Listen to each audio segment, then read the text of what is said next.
இப்போ ஒரு 100 வருடம் ஒரு ஒரு ஒரு தனிப்பட்ட ஒரு இடத்துல ஒரு இருட்டறை இருக்கு. இருக்கு. ஆ. அது பூட்டியே இருக்கு. 100 வருஷமா அதுக்குள்ள வெளிச்சம் கிடையாது. ஒரு அடர்ந்த காடு. அந்த காட்டுக்குள்ள ஒரு பாழடைஞ்ச மண்டபம். அந்த மரம்லாம் ஃபுல்லா அடர்த்தியா இருக்கிறதுனால அது எப்பவுமே இருட்டா இருக்கு. பூட்டி இருக்கு. அந்த பூட்டி இருக்கிற ஜன்னல் கின்னல் எதுவும் இல்ல. மூடி வச்சிருக்கு. அந்த அறை எப்படி இருக்கு இப்போ? ரொம்ப இருட்டா டார்க்கா இருக்கும். நைட்ல போறோம். அந்த இருட்டறை 100 வருஷமா திறக்கல. திறக்கல. ஒரு சின்ன ஒரு மெழுகுவர்த்தி எடுத்துக்கிட்டு உள்ள வைக்கிறோம். வைக்கிறோம். ஆ. வச்ச உடனே அந்த இருள் போறதுக்கு 100 வருஷம் இருந்த இருள் போறதுக்கு ஒரு 50 வருஷம் ஆகுமா? இல்ல சில நொடிகள் ஆகும். அதே அதே செகண்டு. சில நொடிகள் கூட கிடையாது. ஏன்னா ஒளியினுடைய வே ஒளியினுடைய வேகம் பெர் செகண்டுக்கு 3,00,000 கிலோமீட்டர் இல்லையா? ஆமாங்க, ஆமாங்க. அப்புறம் 1 செகண்ட் கூட கிடையாது. கிடையாது. அது ஆமாங்க. அது எனக்கு டவுட் ஏத்துன உடனே வரும். இப்போ ஒளி அந்த மெழுகுவர்த்தியில இருக்கிற அந்த விளக்கினுடைய அளவு எவ்வளோ? ஒரு சொரக்கா வித அளவுக்கு தான் இருக்கு, இருக்கு. ஆமா. அந்த விளக்கு. ஆனா அதோட அது முடிஞ்சிடுதா? இல்ல பரவுது. அது ஃபுல்லா பரவுது. ரூம் ஃபுல்லா அது பரவுது. அது எந்த நிலையில வருது? இப்போ 2வது நிலை அதனுடைய சுடர் நிலை. சுடர் நிலை. ஆ. நம்ம தீபம் மட்டும்தான் நம்ம கண்ணுக்கு தெரியும். தெரியும். சுடர் கண்ணுக்கு தெரியாது. தெரியாது. இந்த சுடர் வந்து நல்லா தெரியும். சுடர் வந்து அருவுருவம்.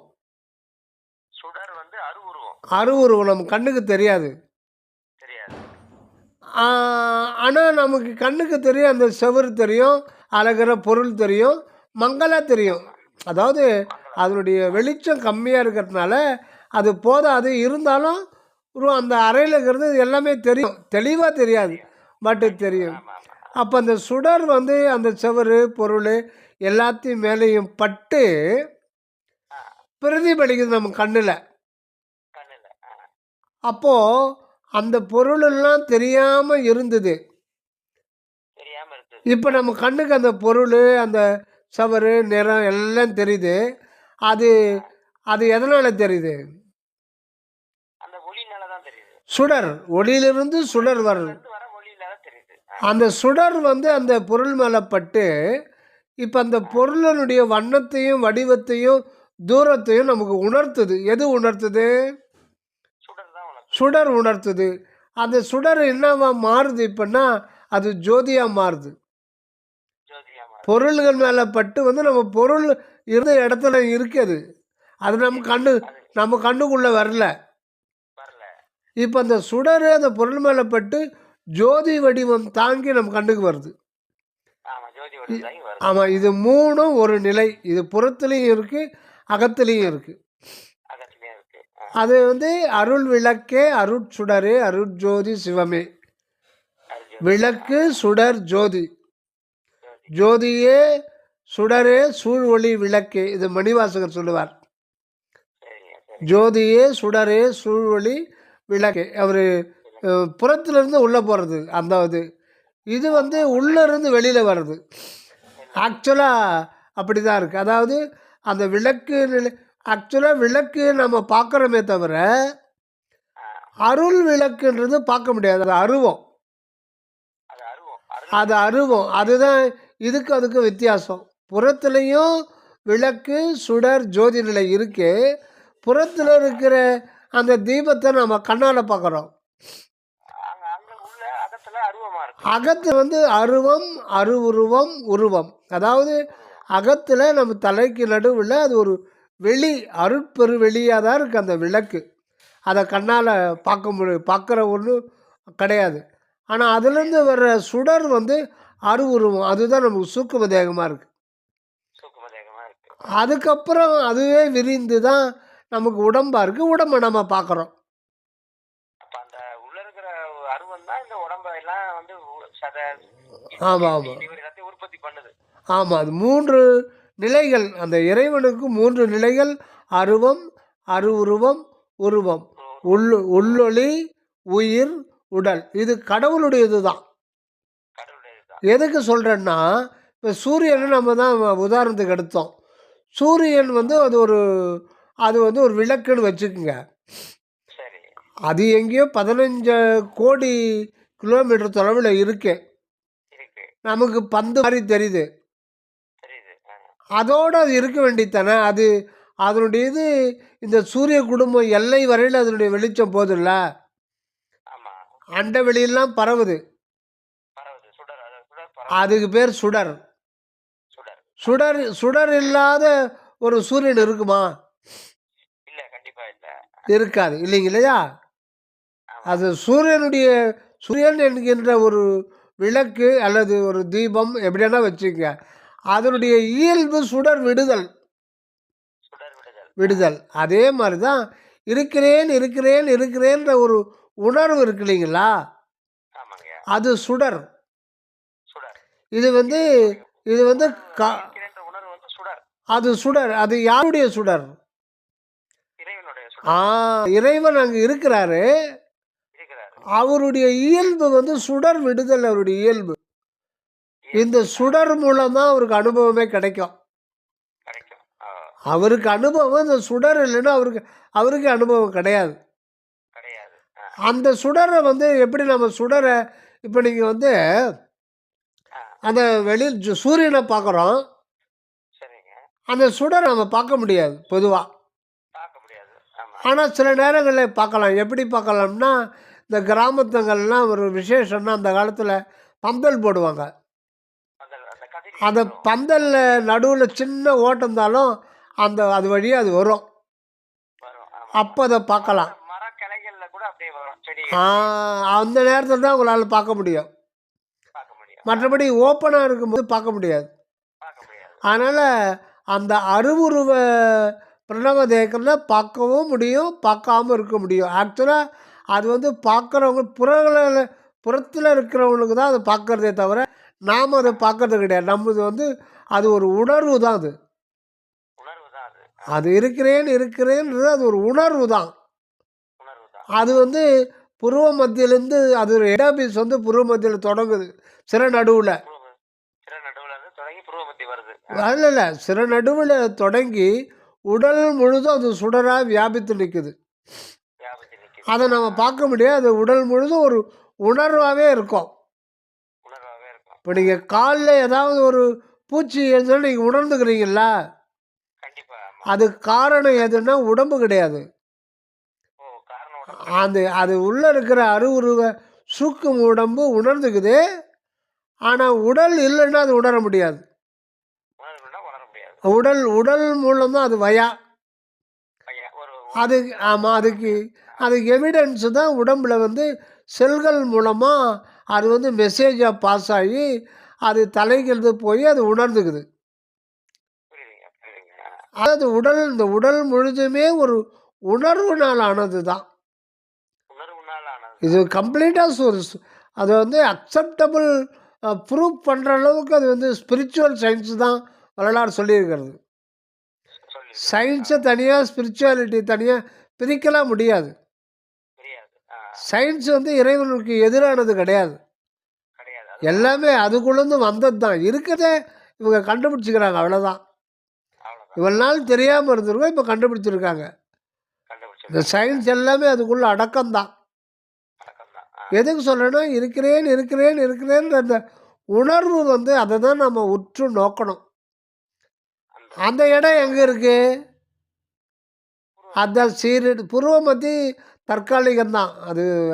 அது வந்து ஆமாம், டெம்பரவரி நம்ம ப்ராக்டிஸ் பண்ணுறதுக்காக தான். அதே தவிர அது உண்மையாக நம்ம இருக்கிற இடம் வந்து ஆல்ரெடி நம்ம அங்கே தான் இருக்கிறோம். ஆனால் நம்ம எங்கே இருக்கிறோன்னு நம்ம உணரலை. அதாவது ஒரு சின்ன பையனை ஆமாம்,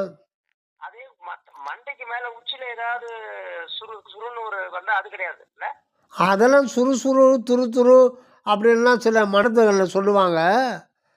அதெல்லாம் உடல் ரீதியான இதெல்லாம் ஒரு இது தானே தவிர இதுக்கு சம்மந்தம் இல்லை. அது அந்தரத்தில் உடலில் இருந்தாலும் அது தனியாக தான் இருக்கும். அது உடலோட ஒட்டாது. உடலில் தான் இருக்கும், ஆனால் ஒட்டாது. தாமரை இலை தண்ணியில் இருந்தாலும் அதில் தண்ணி இப்போ அப்படியே ஓடுது பாருங்கள். அதில் தண்ணியில் நினையாது, அது சர்ஃபேஸு. தண்ணியினால வெட் ஆகாது. அது வந்து இது ஆனால் குளத்துல தான் இருக்கும். ஆனால் அந்த தண்ணி வந்து அதை ஈரம் பண்ண முடியாது. ஈரம் பண்ண ஆனால் அதனால் தான் சரவணந்த சாமி சொல்லுவார், இந்த உலகத்தில் ஒவ்வொரு உயிரும் ஒவ்வொரு பொருளுடைய கேரக்டர், அதனுடைய பெர்ஃபார்மன்ஸு, இயல்பு தெல்வு எல்லாமே அக உண்மையை ஏதோ ஓரளவுக்கு அது ஒவ்வொரு கோணத்தில் ஒன்று ஒன்று விளக்கிக்கிட்டு இருக்கு. விளக்கிட்டு இருக்கு. ஆமாம், அது ஒவ்வொன்றும் ஒரு இதில் விளக்கம் நமக்கு கொடுத்துக்கிட்டே இருக்கு.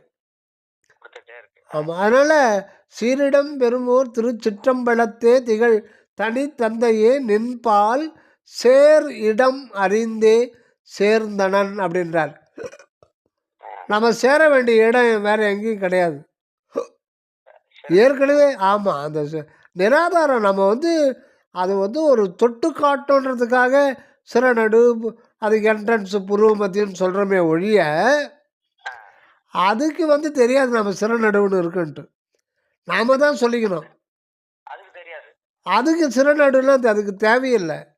நாம் சொல்லிக்கிறோம், நீ அது சிறநடுவில் இருக்குதுன்னு. நம்ம வெளியில் இருக்கிற தேக உணர்வில் இருக்கிறதுனால அது சிறநடுவில் இருக்குது அப்படின்னு அப்படி தான் சொல்ல வேண்டி இருக்கு. மற்றபடி அங்கே போனால் அங்கே சிறநடு கிடையாது. அது வந்து பிரபஞ்ச நடு தான் அதுக்கு அனுபவம் ஆகும்.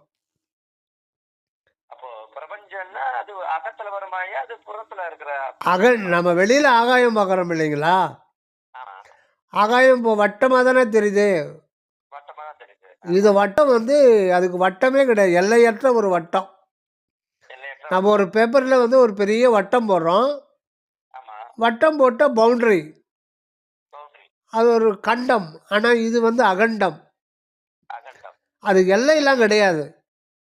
அதான் அந்த இல்லை இல்லை அப்படி கிடையாது. அதுதான் வெட்டவெளி, எங்கும் நிறைந்த வெட்டவெளி, அது ஸ்பேஸு. ஆனால் அந்த ஸ்பேஸுக்கு உணர்வு கிடையாது. எல்லையற்ற அகண்டாகாச பெருவெளி உணர்வற்ற அந்த பூதாகாசத்துக்கு நடுவில் அந்த ஞானாகாசம் இருக்கு. ஆமாம், இது இந்த ஞானாகாசத்தினுடைய விரிவு நிலை தான் வெளியில் பூதாகாசமாக இருக்கு. இங்கிருந்து விரிஞ்சு தான் எல்லையற்று அது விரிஞ்சு விளங்குதுன்றது தான் நம்ம அறியாத ரகசியம். இதுதான் ஞானாகாசம் சொல்கிறது. அது ஒரு அணுத்துவமான ஒரு ஞானம்ன்றது, அது அணுநிலையில் தான் அது வந்து வெளிப்படுது. அந்த அணுநிலையில் அது அருள் உணர்வாக, எல்லையற்ற அருள் உணர்வாக இருக்குது அணுநிலையில். இந்த தத்துவம் தான் உங்களுக்கு வந்து ஹோமியோபதி மருத்துவமே. ஒருத்தன் வந்து ஏதோ ஒரு பொருளை சாப்பிட்டுறான், ஏதோ ஒரு பொருளை சாப்பிட்றான், அது வந்து ஒவ்வாமையாகி அவனுக்கு வந்து ஒரு பெரிய வியாதியாக வந்துடுது. அதை ஹோமியோபதி டாக்டர்கிட்ட போய் என்ன பொருள், அது என்ன சாப்பிட்டேன்னு விசாரித்து பார்த்து, அந்த எதை பொருளை சாப்பிட்டானோ, ஒரு 100 கிராம் சாப்பிட்ருக்கான்னு வைங்க, அதில் வந்து ஒரு கிராமில் 100ல் 1 பாகம் 0.1 கிராம் எடுத்து, இது வந்து ஹோமியோபதியுடைய தத்துவம் அப்படி தான். அதை எடுத்து ஒரு அண்டா தண்ணியில் இதில் கலக்கி நுணுக்கி நுணுக்கி நுணுக்கி அதை எடுக்கும்போது அது பவர் அதிகமாகுது. அப்படி அது ஒரு தத்துவம் இருக்கு. அதுதான் இந்த நம்ம ஸ்தூல உணர்வில் இருக்கிறோம் இல்லைங்களா? நம்ம உணர்வு வெளியில் வந்து ஸ்தூலத்தன்மை அடைந்து விட்டது. இதிலேருந்து நம்ம கடந்து விசாரத்தினால உள்ளே போக போக போக அது குண்டூசு நுனி அளவுக்கு அது போயிடும். அப்படி தான் இருக்குது. அதுதான் அணுவடிவம் அப்படின்றார் வள்ளலார். இந்த பௌதிக உடம்பில் இருக்கின்ற நீ யார், நீ யார் எனில் நான் ஆன்மா, அணுவடிவினன். அணுன்றது மிக மிக மிக ஒரு சிறிய ஒரு இதுதான். அதுதான். ஆமாம், அதாவது ஒரு ட்ராப் ஆஃப் வாட்டரில் பல லட்சம் கோடி, அதாவது கோடிக்கணக்கான H2O அணுக்கள் இருக்குது. H2O மாலிகூல்ஸ், மூலக்கூறுகள். அதை அணுவாக கணக்கு பண்ணுமா பல லட்சம் கோடி அணுக்கள் இருக்கல ஒரு ட்ராப்பில். அப்போது ஒரு ட்ராப்பு அதில் 10ல் 1 பாகம் கூட நம்ம கண்ணால் பார்க்க முடியும். அதுவே கோடிக்கணக்கான அணுக்களால் ஆனது. கோடிக்கணக்கான அணுக்களானது. ஒரு அணுவை கண்ணால் பார்க்க முடியுமா? ஆமா. அந்த ஒரு அணுக்கள் எல்லாமே பிறவி எடுத்துதான் ஆகும் அந்த மனித பிறவிய. ஆமாம், அந்த அணுன்றது பூதநிலை. அதுக்கு பூதநிலை. அதுக்கு உள்ள இருக்கிறது தான் அந்த ஆன்ம நிலை. அதுக்கு அதீதத்தில் இருக்கு. அதீதத்துல இருக்கு. ஆமாம், இப்போ ஹைட்ரஜன் குண்டை வெடிக்கிறாங்க, அணுவை புழக்கிறாங்க. ஆமா. இதெல்லாம் விஞ்ஞான சயின்ஸுக்கு உட்பட்டுடும். ஆனால் அது வந்து நீங்கள் உடைச்ச உடனே, பிளந்த உடனே திருப்பி ஒன்று சேர்ந்துக்காது. ஓ, திருப்பி ஒண்ணு சேர்த்துரும். ஆமாம், நீங்கள் அணுவை ஆக்கவோ அழிக்கவோ முடியாது. ஆக்கவோ அழிக்கவோ முடியாது. A mass, a mass can be converted into energy. Energy can be converted into mass, but cannot be destroyed both.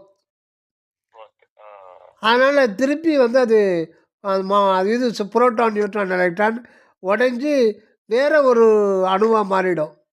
Hydrogen வந்து எத்தனை பிறவி எடுத்தாலும் திருப்பி திருப்பி இறந்தாலும் பிறந்துரும். ஏன்னா அந்த அணுக்கு அது பூத அணுக்கு அதீதத்தில் ஆன்ம அணு இருக்கு. அது அந்த ஒரு சர்க்குளுக்குள்ளே தான் எப்பவுமே இருக்கும். அதனால் பூத அணுவை சிதைக்க முடியாது. ஹலோ,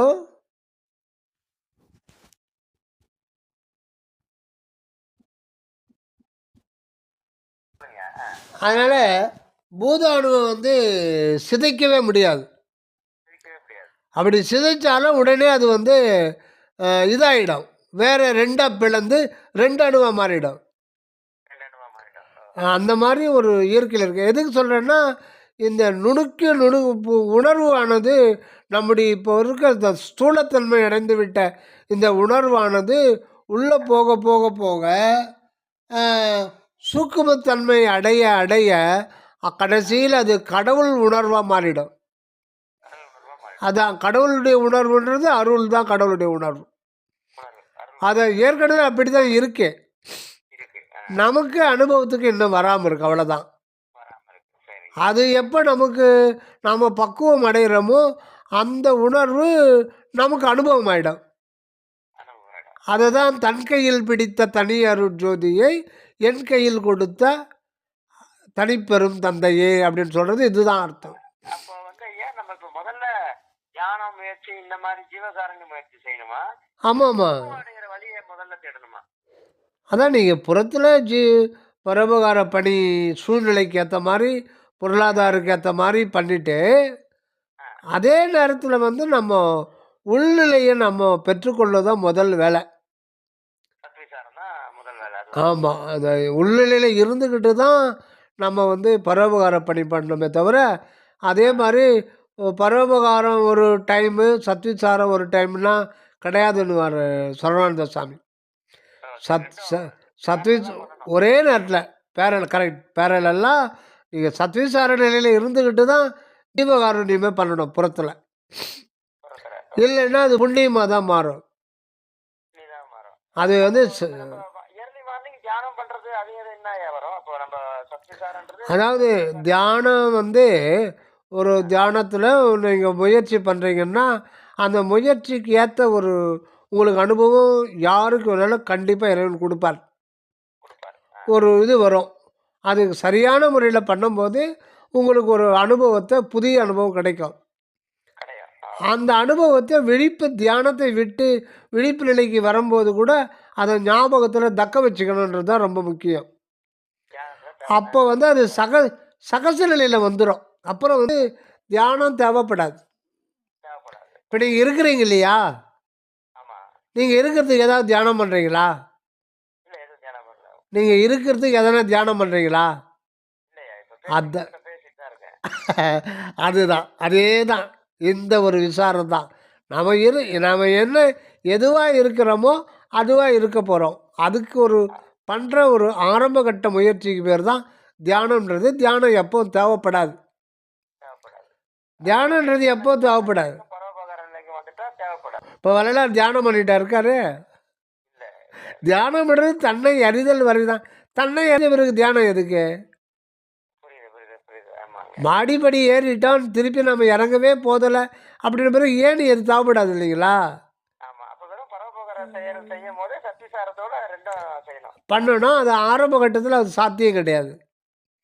அது பழக்கம்தான். சைக்கிள் ஓட்ட ஆரம்பிக்கிறோன்னா உடனே பலமுறை விழுந்து தானே எழுந்துக்கிறோம்.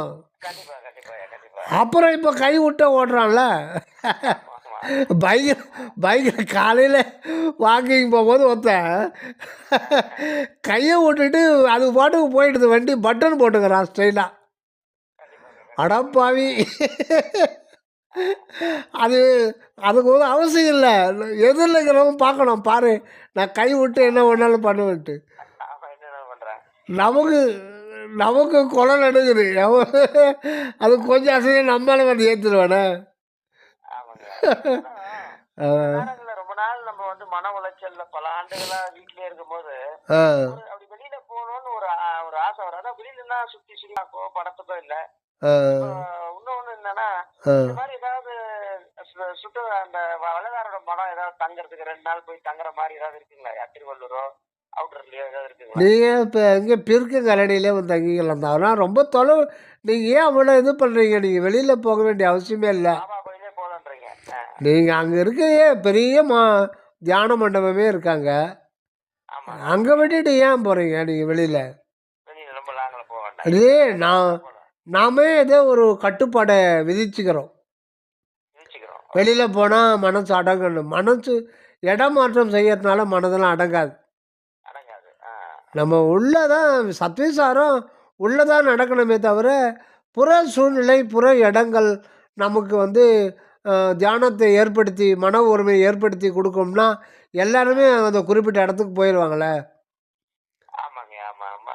புற இடம் வந்து புறத்தில் இருக்கிற பிளேஸ் வந்து உங்களுக்கு எந்த ஒரு இதுவும் பண்ணாது. ஓரளவுக்கு ஒரு ஆசிரமங்கள் சாமி சொல்லுவார், ஒரு நல்ல ஒரு ஆசிரமங்களில் சில காலம் தங்கினா அது ஒரு சின்ன ஒரு பயிற்சி ஓரளவுக்கு பண்ணுறதுக்கு ஒழுக்கத்தோடு வர்றதுக்கு தானே ஒழிய, எப்போவுமே தனித்திருன்னு சொல்லிட்டு வள்ளலார் சொல்கிறது எங்கேனா போய் காட்டுக்குள்ளே தனியாக இருக்கணும். தனித்திருன்றது அது அர்த்தமே வேற. ஆமாங்க. ஆமா ஆமா. அது அர்த்தமே நீங்கள் வந்து ஆன்மா தனித்து இருக்குது. ஆமா ஆன்மா ஆன்மா தனித்தான் இருக்குது. அதை நீ உணர்ந்து கொள்ளுறது தான். அது உடலோட ஒட்டாது. நீங்க சொன்ன மாதிரி நான் இப்ப நாளையில இருந்து காலையில இருந்து பாபா கோயிலுக்கு போய் உட்காந்துறேன். ஆமாம், அது மாதிரி பண்ணுங்க. நீ விடிய காலம் வீட்லேயே உட்காரலாமே. உங்களை யார் டிஸ்டர்ப் பண்ண போகிறாங்க? இல்ல வீட்டுல உட்காடுறேன். வீட்டுல விடிய காலத்துல 4 மணிக்கு கூட டிஸ்டர்பன்ஸ் இல்ல. ஆமாம். எனக்கு என்னன்னா இப்ப நான் இப்போ காத்தால 2 ஹவர் தான் உட்கார முடியலாம் மத்தியானம். இப்ப என்னால காத்தால இருந்து சாயங்காலம் வரைக்கும் எந்த வேலையிலும் ஈடுபட முடியல. சரி சரி. சதா இதோட எண்ணம் இருக்கிறதுனால ஆ எனக்கு அந்த ஒரு 10-11 மணிக்கு மேல டிஸ்டர்பன்ஸ் வர்றதுனால உங்களை கேட்டேன் என்ன பண்ணலாம். நீங்க சொன்னது இப்ப புரியுது. சரி சரி. அதுதான் இப்ப ஒரு தெளிவா இருந்துச்சு. ரொம்ப நன்றி. சரி சரி. நன்றி நன்றி. நன்றி. தயவு தயவு தயவு தயவு தயவு.